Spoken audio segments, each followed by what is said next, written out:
In a world that constantly demands accomplishments, success, competition, performance, it's easy to forget the importance of grace. Grace towards ourselves, grace towards others, and to really show a compassion that allows other people to shine. I want to talk to you a little bit about curious compassion and the importance of it and why I think it is a key in really unlocking a little bit more about yourself. I do find that the only way out is through. Often freedom is found just on the other side of what you fear the most. So when we get into a dark space or we feel stuck, we often feel more comfortable being there than uncomfortable for what's on the other side. And I want to tell you, being willing to see and move through what is holding you back is imperative to your health and your internal harmony.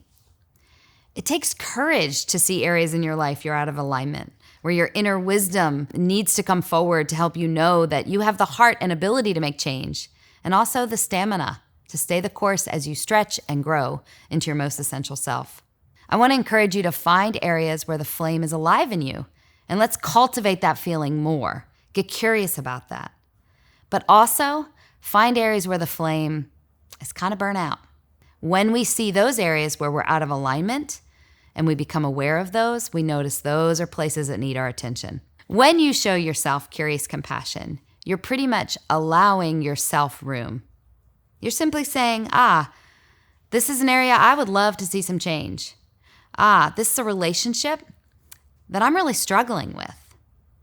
Man, I really thought I wanted this job, and I got the degree, and I got the job, and I landed partner, and I'm really unhappy. It's okay. Why am I unhappy? What is it about me that desires something different? It's okay along the way to notice when things aren't in your integrity. Speaking kind to yourself in these moments is really important. It's not about judgment. It's not about shame. It's about, interesting. I'd really like to know more about myself and why I made these choices. And in fact, I want to know so much that now I'm going to give myself the grace to be able to make other choices. So Kristen Neff, she's an expert in self-compassion. She's at the University of Texas, and she identified 3 core components of self-compassion: self-kindness, common humanity, and mindfulness. Now, let's break those down for a second. Self-kindness is pretty much treating yourself as you would a friend.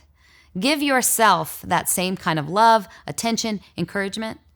Give yourself that, especially in those hard times. That's when you need it the most. Common humanity. She goes on to say that common humanity helps you see you're not alone. Man, I don't know about you, but it feels good to me when I know somebody else is dealing with the same stuff I am. In my marriage, with parenting, with body image, it makes me feel better. I'm like, all right, cool. I'm not the only one. And having that feeling gives yourself an ease. It helps to say, okay, there are other people that I can talk to, work with. There are people that are feeling this too. And the last one is mindfulness, being present, right? Being thoughtful about what's going on so that you keep perspective.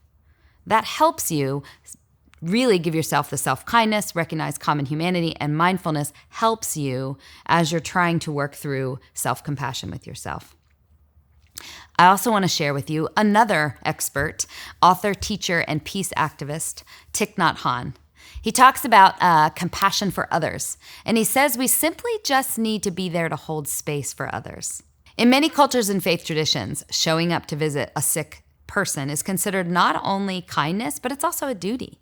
So every time you share a meal, share time, or you encourage someone that's really down, it really does soften the suffering. So when Thich Nhat Hanh says, let's offer that to one another, showing that compassion, well, when we combine that with what Kristen Neff talks about self-compassion, one of my favorite tools all of a sudden is about coming inward. Give yourself that same space of, I'm here for you, I see your suffering, I want to hold that space, right?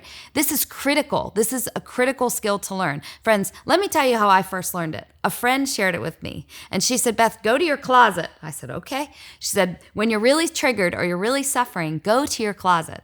Put your hand on your heart and simply say whatever words feel good to you. Beloved, I'm here for you. I see that you're suffering. I'm here.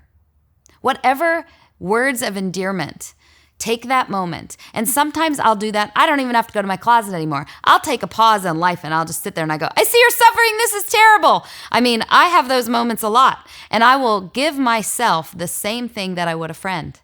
And when you do that, it allows you to kind of be in that space. It helps you to see perspective. It helps you to feel these things that allow you to kind of move forward, right? But you have to acknowledge it.